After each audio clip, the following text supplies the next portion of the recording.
El enigma del arcángel, de Nalini Singh, del gremio de los cazadores, capítulo 7. Andrómeda se había obligado a dejar de luchar durante el viaje. La acción inútil solo la cansaría y la dejaría indefensa cuando llegara a su destino. No seas estúpida. Es la primera lección de la batalla. Piensa. Repitiendo las palabras de Dahariel, silenciosamente en su mente, se quedó en un doloroso reposo. De ese modo, el escuadrón de Shi se detuvo 2 veces. La primera vez, en una cueva de hielo a solo alrededor de 1 hora del refugio. Y aunque se quedaron allí hasta que la luz del día desapareció de los cielos, Shi no la soltó. A pesar de sus reiteradas peticiones, finalmente dedujo que la querían atada y lista para irse en caso de que tuvieran que hacer una salida rápida. Rígida y helada después de tantas horas en posición tan incómoda, casi se sintió agradecida cuando finalmente despegaron de nuevo. Al menos de esta manera, tenía aire fresco. La segunda parada fue bien entrada la noche, en una pequeña isla que era un punto en el océano. Podría haber tenido la tentación de volar, pero sus alas estaban muy contraídas para haber estado aplastadas en aquella red y sabía que su velocidad de vuelo ni se acercaba a la de Shi. Mejor esperar el momento oportuno, ser inteligente y esperar una mejor oportunidad. «Puedo volar», dijo, después del corto periodo de descanso donde le dieron un poco de agua y un pan para que pudiera reponerse. «No hay necesidad de atarme como un pollo». Shi no respondió, solo le tiró una venda en su dirección. «O puedo cegarte», dijo, tranquilamente cuando ella resistió.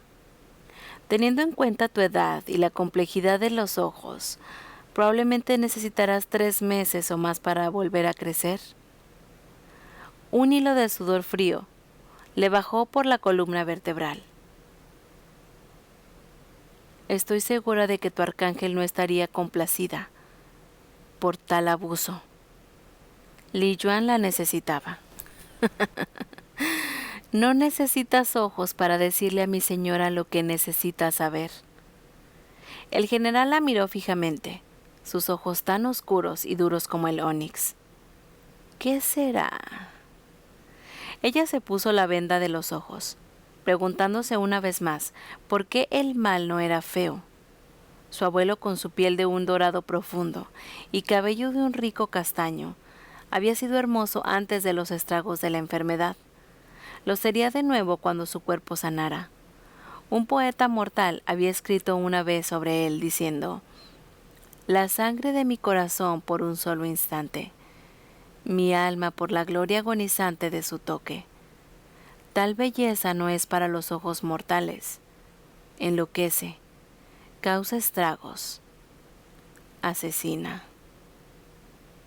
Shi también.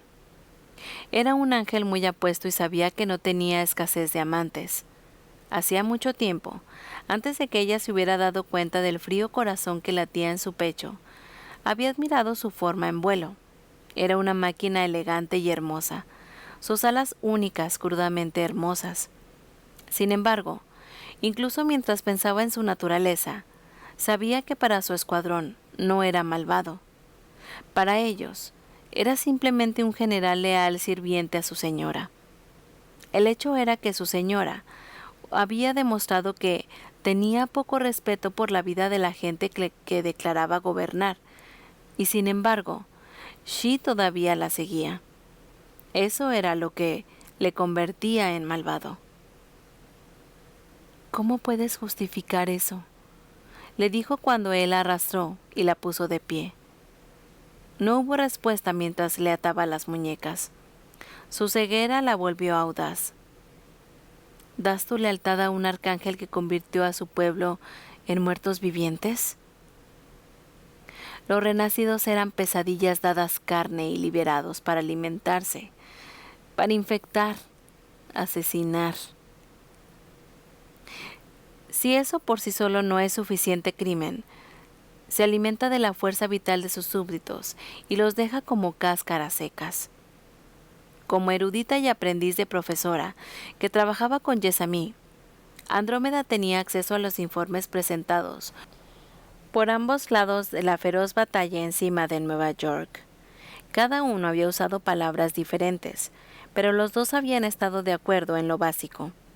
El de Rafael decía que Li Yuan se había alimentado de la fuerza vital de su pueblo hasta que estuvo saturada de poder. Andrómeda aún recordaba la línea de informe que había hecho que se le enfriara la piel.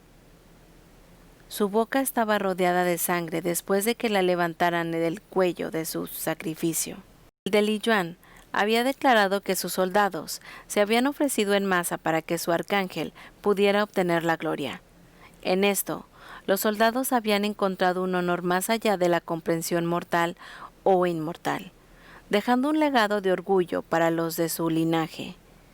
En este caso, Andrómeda tuvo la sensación de que ambos informes eran igual de ciertos.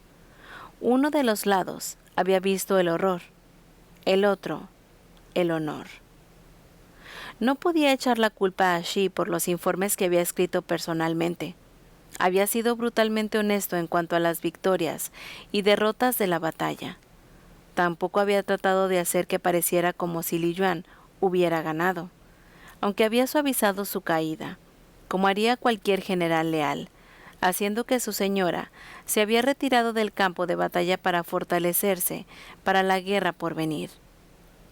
Su interpretación era notablemente diferente del informe presentado por Ilium.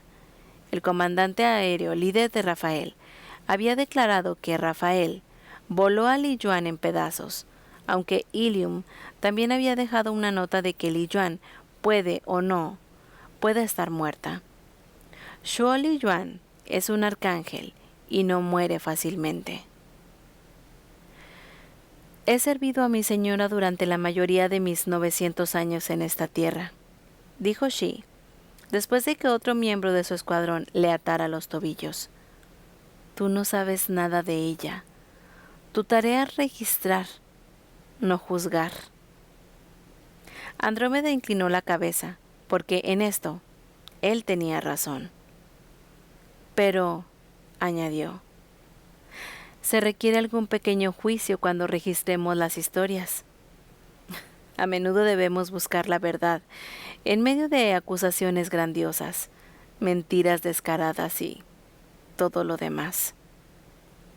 Por eso, según le había enseñado Yesamí, era por lo que a menudo ponían informes conflictivos en la historia oficial. Los informes de Shi e Ilium yacían entre las páginas que tenían que ver con la batalla de Nueva York, junto con un resumen escrito por Yesamí, después de haber leído, visto y escuchado todos los registros de la batalla. Si registramos ciegamente, somos poco más que máquinas. Como yo no hago afirmaciones falsas en mis informes, respondió Shi, no tienes nada que decirme en este momento. Le agarró la barbilla sin previo aviso, los dedos firmes pero no dolorosos. Te daré un consejo, erudita. Capaz de sentir su poder estrellarse contra ella, aunque era más moderado de lo que había sentido anteriormente cerca de Shi, testimonio de la declaración en el informe de Ilium, de que Li Yuan alimentaba a sus generales con poder. Andrómeda se quedó inmóvil. Haz lo que te dije, dijo Shi, con su tono frío y refinado, y no sufrirás daños. Le soltó la barbilla. A diferencia de tu abuelo, mi señora tiene una debilidad por los eruditos. Agradezco el consejo. No era mentira. La declaración de Shi le decía cómo podía jugar a este juego hasta que tuviera la oportunidad de escapar, porque ella no tenía la misma fe en Li Yuan que Shi. Los ángeles gravemente heridos eran como cualquier otra criatura herida en su dolor y frustración. Podían atacar sin previo aviso. El hecho de que Li Yuan hubiera sido inestable antes de sus heridas solo hacía la situación más volátil, y si añadías el hecho de que era un arcángel, No. Andrómeda nunca sobreviviría a una confrontación si enojaba a Li Yuan. Sin importar lo que viera, oyera o experimentara, tenía que actuar como la erudita dócil que era en lo más profundo. Shi ladró una orden en ese instante, y Andrómeda se encontró levantada bruscamente en un cabestillo formado por la red. Le hicieron la cortesía de permitirle tumbarse de lado en esta ocasión, lo que garantizó que sus alas no se aplastaran. Pero sin embargo, la red se le clavaba en la carne. Mientras el viento salino soplaba a su alrededor en el despegue, se encontró pensando en la criatura salvaje con quien había discutido a la luz de los faroles. Nunca había luchado con alguien que se moviera como Naasir. Quería hacerlo de nuevo. Quería ver sus ojos brillar en la oscuridad y esa lenta y peligrosa sonrisa en su rostro mientras se encontraba el placer en la danza. Había algo fascinante sobre el vampiro que no era un vampiro, fascinante y peligroso. Andrómeda quería escapar por muchas razones, pero la principal de ellas era la compulsión de bailar con él otra vez, de volar demasiado cerca de la llama que, por primera vez en su existencia, la hacía cuestionar el rígido control y la sensual disciplina que la definía. Un voto de celibato era fácil de sostener cuando no tenía tentaciones. Capítulo 8. Elena hizo una mueca mientras se cernía sobre la azotea de la torre. Su mente repasaba su anterior conversación con un Rafael fríamente furioso. Si Li Yuan logra rastrear y matar a Alexander, fracturará el núcleo de la raza angelical. En todos nuestros milenios de existencia, tal crimen nunca ha sido cometido. Elena no necesitaba que su arcángel le dijera que la fractura conduciría al caos y la guerra total. Algunos podrían seguir los pasos retorcidos de Li Yuan, mientras que otros lucharían contra ello. Cientos de miles, millones, de mortales e inmortales morirían. El mundo para siempre quedaría marcado. «Estúpida cascada», murmuró, en un jadeo. El sudor le quedaba en la camiseta a su piel. «¿Has dicho algo, Eli?», preguntó Aodan a su lado. Su pelo pálido como la niebla y brillante como los diamantes resplandecía como gemas talladas a la luz del sol de la tarde. Sus extraordinarios ojos azul y verde fragmentados hacia el exterior de la pupila, en llamas. Junto a él, el propio cabello casi blanco de Elena no era nada extraordinario. «Maldecir la cascada», dijo, sus músculos tensos. «Mierda. Creo que estoy al límite». Se dejó caer en el balcón más cercano. «¿Qué tal lo he hecho?», preguntó, cuando Aodan aterrizó a su lado. Sus plumas reflejaban la luz, enviando chispas brillantes en todas direcciones. 2 minutos más tarde que nuestra última prueba. Aodan, su cuerpo ya cenado completamente de las graves heridas de guerra, se remangó las mangas de la camisa. «Has aprobado». «Me siento como mi primer día en la academia del gremio». Estirando sus músculos rígidos, se sentó en el borde de la terraza. «Sé que tengo que fortalecerme». La guerra hervía en el horizonte. Si no este año, entonces pronto. Y tenía que ser lo suficientemente fuerte como para luchar al lado de Rafael. Aodan se sentó a su lado, con las alas plegadas cuidadosamente para asegurarse de no tocar las de Elena. «Hay algunas cosas que no puedo controlar. Como un niño que crece a fuerza de adulto, tienes que crecer en tu inmortalidad». Elena lo sabía. Eso la enfurecía. Sacando un cuchillo arrojadizo que había afilado hasta que tuvo un borde letal, jugó con él entre los dedos en un esfuerzo por canalizar su frustración, y miró hacia la ciudad que ya no llevaba ninguna cicatriz de la batalla. Había costado un trabajo brutalmente duro lograr eso, pero como el centro del territorio de Rafael, Nueva York, tenía que mostrar una cara impávida al mundo. Estoy preocupada por Naasir.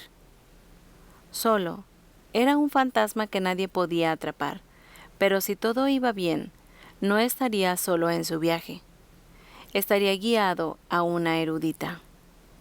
No importaba si la erudita tenía entrenamiento de guerrero, nadie, y Elena se incluía a sí misma entre ese número, podía moverse con tanto sigilo como él, tal vez. Vampiro, de ojos de plata, que se negaba a contarle sus orígenes y que se había abierto camino en su corazón. He aprendido a no subestimarlo nunca.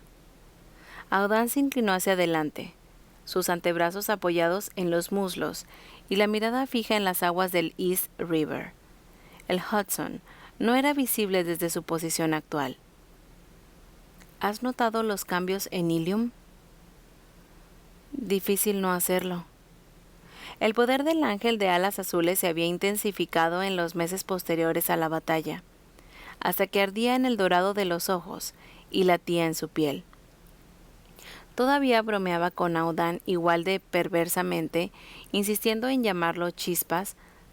También hacía reír a Elena con su coqueteo abierto e impenitente, pero también se estaba alejando de ellos y eso dolía.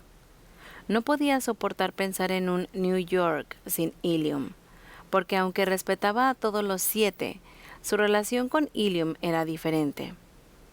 Él había sido el primero al que realmente había llegado a conocer. Su humor y su ingenio crítico la ayudaron a adaptarse a esta nueva vida.